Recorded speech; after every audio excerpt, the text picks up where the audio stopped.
am your leader!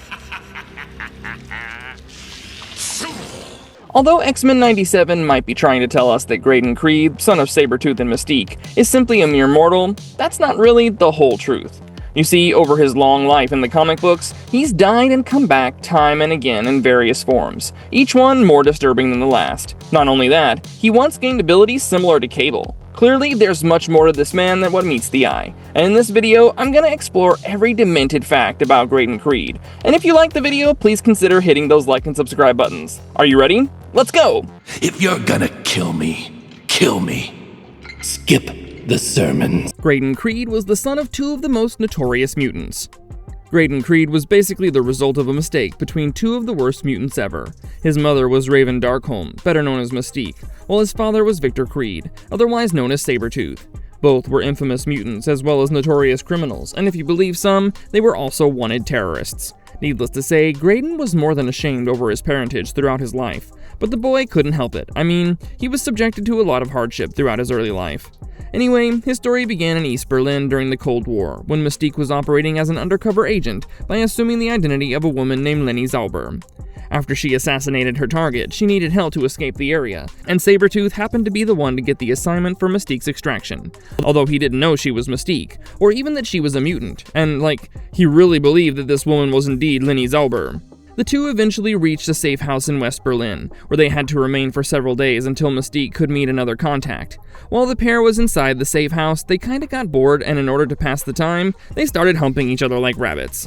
But these moments of desire and weakness would go on to have some serious consequences. Mystique eventually slipped away from Sabretooth, but she soon discovered that she was pregnant, and that's how Graydon was born.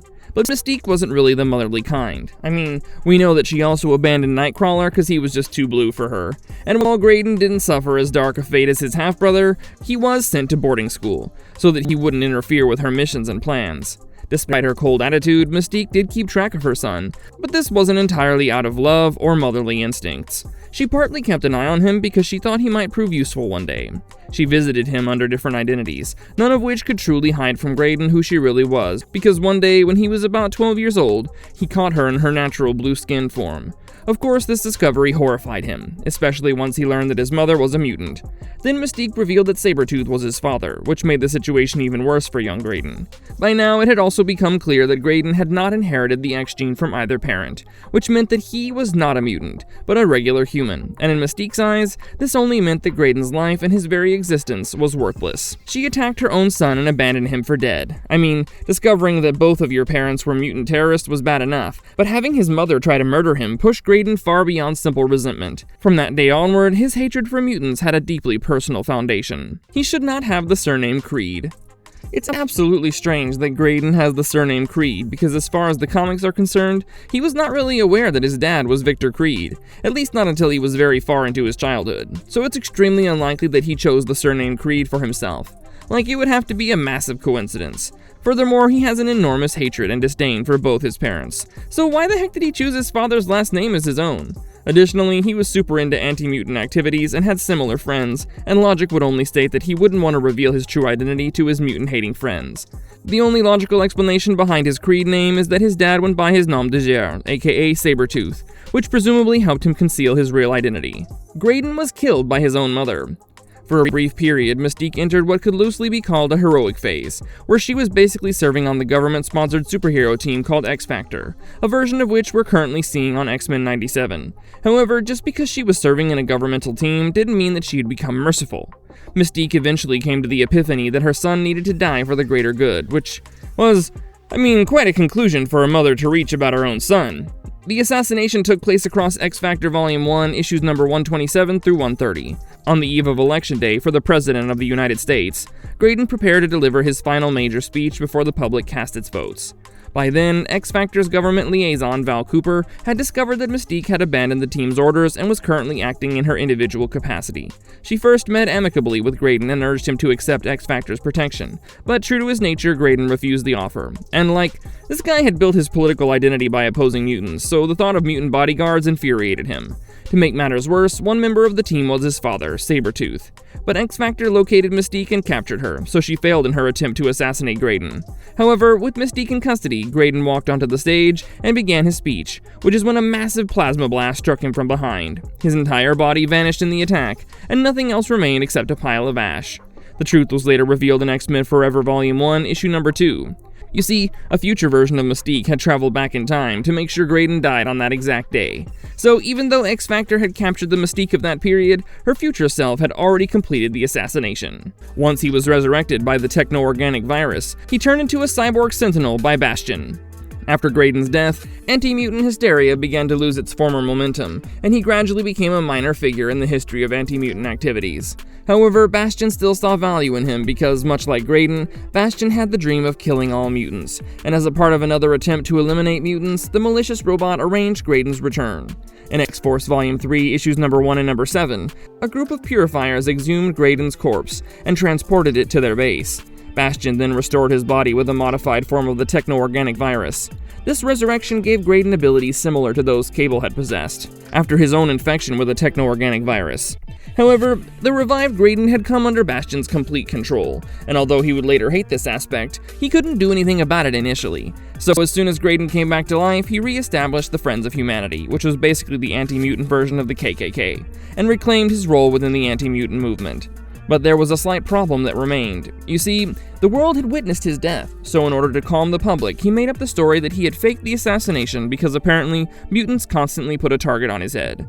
Bastion then used Graydon's political influence to revive public hostility toward mutants, while Graydon served as the human face of the robot's campaign. But even his second life was rather short-lived, as he later died again during a battle against the X-Men. But wait, that's not all. Of course, because in his second resurrection, Graydon Creed became a zombie. So Graydon Reed didn't stay dead for very long and was brought back once again, only to be controlled by someone else, and this time around it happened to be Persephone, the mysterious leader of the Sotera organization. She had the power to resurrect mutants as mindless drones, who obeyed every order she gave. Persephone placed Graydon on the Kill Team 9 squad, along with other resurrected people like Lord Darkwind, who was Lady Deathstrike's father. As part of the team, Graydon helped erase evidence connected to Sotera's secret and illegal experiments. One such experiment took place in Maybell, Arizona, where Sotera activated a strange device. It killed every resident in the town at once, and then restored them as zombies that devoured human flesh.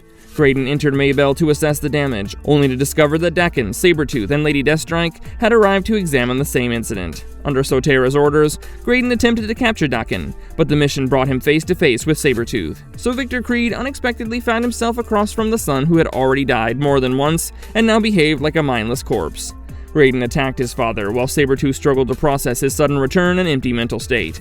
However, Lady Deathstrike ended the confrontation when she drove her weapon through Graydon's neck, and this attack gave her and Sabretooth a window long enough to escape. You can check out this entire arc in issues 1 through 4 of the comics called Hunt for Wolverine: Claws of a Killer. He once infected himself with a plague to frame mutants.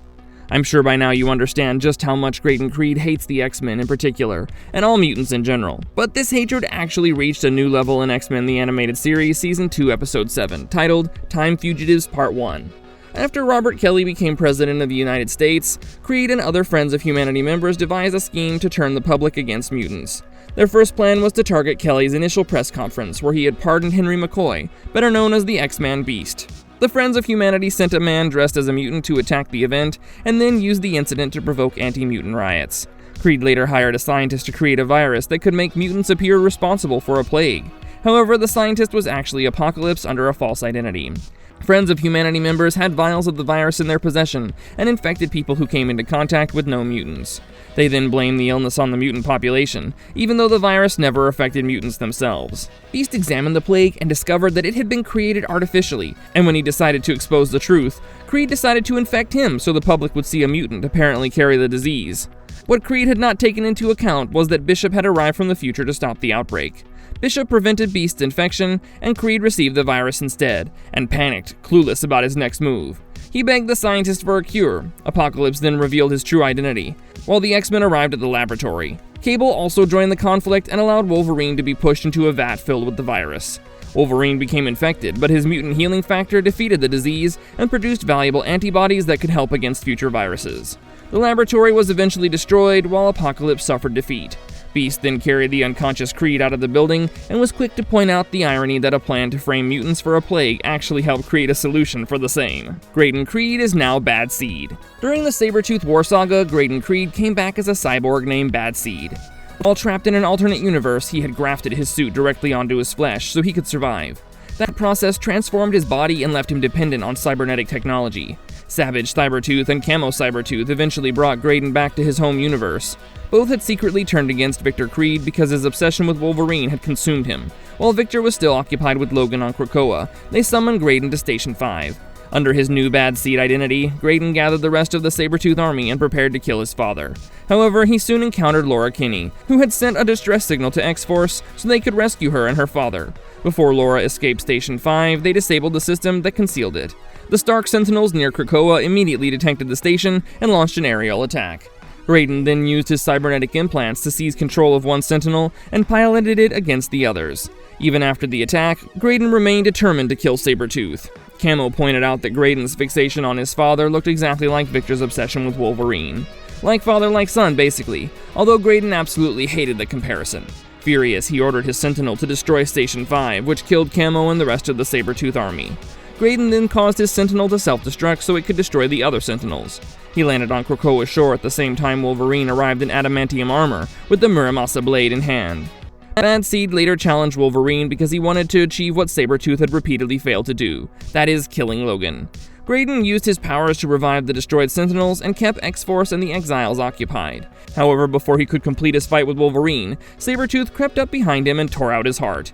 Graydon died once again, and this time his own father had ended him. So yeah, while Graydon Creed may seem like he was simply a mere mortal, death was not much of an issue for this guy as he kept coming back in one form or another, and each of these forms was more disturbing than the last one. And that was all in this video, folks. If you liked it, please consider hitting the like and subscribe buttons. Those 2 small clicks from you help us tremendously in bringing you more of these awesome videos. Stay safe and have a good one.